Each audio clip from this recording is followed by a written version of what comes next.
Turji, shin wai wane ne wannan kasar gumin dan fashin dajin wanda ya ƙaurin suna a cikin dazukan jihar Sokoto da Zamfara? To dai asalin shi sunan Turji na gaskiya Muhammad Bello, kuma an fi saninsa da Turji saboda irin suna ne na yarinta, kamar yadda Dr. Murtala Rufa'i na Jami'ar Usman Danfodiyo, wanda ya yi bincike akan ayyukan 'yan fashin daji ya kuma rubuta wata makala an bandit ya bayyana a BBC. Asalin mahaifin Turji sunansa Usman, amma an fi saninsa da Mani na Marake. Ɗan asalin Marake ne, fitaccen mutum ne da ya shahara a kiwo. Mahaifiyarsa kuma mutuniyar Kagara ce. Kagara ta yankin Isa da Sabon Birni a jihar Sokoto. Dr. Murtala ya ce Turji ya fara kiwo tun yana ɗan ƙarami, kuma ya yi makarantar Islamiyya, amma fa ba karatu ya mai zurfi ba kamar inda wasu suke tunani. To tabbas Muhammadu Bello ya yi karatun Islamiyya, kuma yana da ilimi gwargwado irin nashi na addinin Musulunci, amma ba ilimi mai zurfi ba kamar yadda mutane ke tunani. Kuma bai da boko, ilimi na boko, wanda za a iya cewa gashi ya taka kara ya karya. Ana wahange da kuma tattaunawa da na kusa da shi, ya yi karatu wanda bai wuce ƙara karatun primary school ba. Abin tambayar anan shine, tun wanne lokaci ne Turji ya fara wannan muggan ayyukan nashi na fashin daji da garkuwa da mutane? Gashi har yana neman gagarar hukumomin Najeriya. Kacalla Turji ya shiga wannan, ya samu kanshi cikin wannan hali ba da wani dogon daɗewa ba. Don ko da wannan rikice taso a Zamfara lokacin su tsoho wanda aka yi sani da Buharin daji, Kacalla Turji na ƙarami, kuma ɗan ƙaramin yaro, kuma bai shiga wannan aƙida ba. Na san wani zai tambaya menene shekarun Turji, kuma yaransa da suke taya shi wannan mugayen aikin sun kai nawa. To Dr. Murtala ya mana ƙarin bayani akan haka. Waɗanda an tsaran wannan bawan Allah yara ne ƙananan ko su da basu taka kara suka karya ba, su wane ne? Ba wani bane bayan irin su Kacalla Bingel. Kacalla Bingel na birnin Kagara, mutumin Kagara ne. Kagara jihar Zamfara ta yankin Shinkahi. Akwai Baleri mutumin Fakai ne, abokin Turji ne tare suka tashi. Akwai kuma Alhaji Auta Bubaje warin Turji ne tare suka tashi. Bello Kagara warin Turji ne, abokin shi ne tare suka tashi.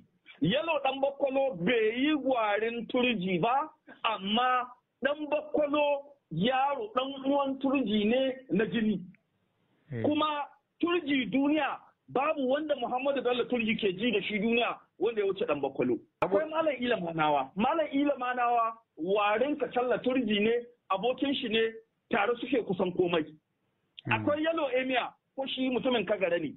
Idan ka diba akwai kuma Abdullahi ko shi mutumin Kagara ne. Akwai Umaru na gona ko shi mutumin Kagara ne. Idan ka diba wannan bayanin, mutane ne waɗanda wari ne tsara 'yan uwa abokai suka tashi suka shiga wannan, suka samu kansu cikin wannan halin. Dukkan waɗannan da nake gaya ma 'yan shekara 27 ne zuwa 35. Babu waɗanda Kacalla Turji ke ji da su duniya waɗanda suka rance mutanen nan guda 10 da ka ji na gaya ma. Akwai ɗan ƙwaro wanda ban faɗa ba. Ɗan uwa ne, abokai ne.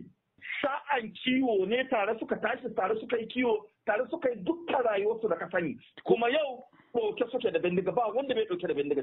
Wasu masana na ganin matsalar satar shanu da aka rika samu a baya ko kuma shekarun baya tana daga cikin matsalolin da suka haifar da barayin daji irin su Turji.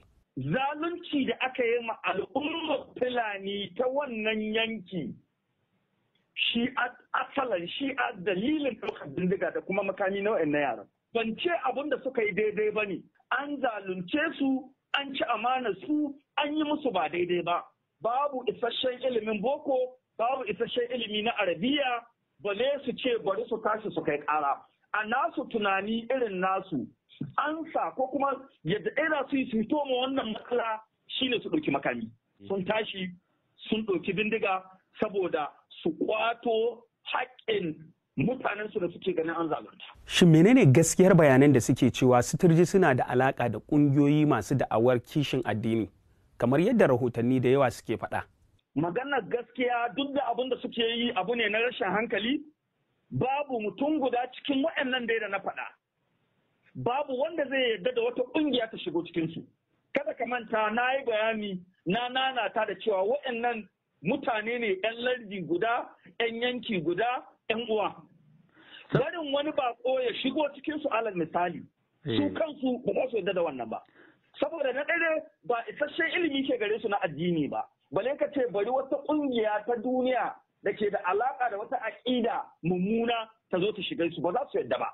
Ice ce dangantakar Turji da mahaifinsa a halin da ake ciki yanzu. Mani na Marake da ‘yar Kagara babu wanda adda hulɗa da Turji. Uban shi ya bi shi babu adadi ya bar yawan na yaƙe bari. Shi yasa ya tashi daga yankin da yake na Zamfara ya kai Kano ya zauna a Kura ta Kano misali daga nan ya tashi ya koma Jiga. Ita ‘yar Kagara har yau har gobe ‘yar Kagara ba ta son ka ambatan mata sunan Turji. Kuma mutanen da an wannan yanki sun sani sun shaide ta da wannan abu ne wanda ya riga ya fi karfinta babu abun da za ta yi. Yaya batun sulhu da aka ce ana kokarin yi da Turji? A tabbas Kacalla Turji ya nemi sulhu.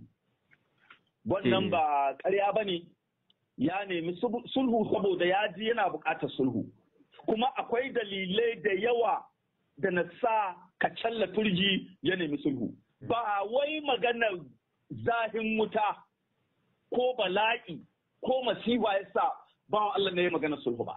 To menene kuke kallo yasa? Abin da dalilin shi na neman sulhu akwai shugabanni waɗanda an gaba gare shi waɗanda yake jin magana su waɗanda yake girmamawa waɗanda yake da mutunci da su waɗanda wasunsu 'yan bindiga ne wasunsu ba 'yan bindiga ba ne su suka turtsatsa shi da cewa abun nan ya isa haka nan.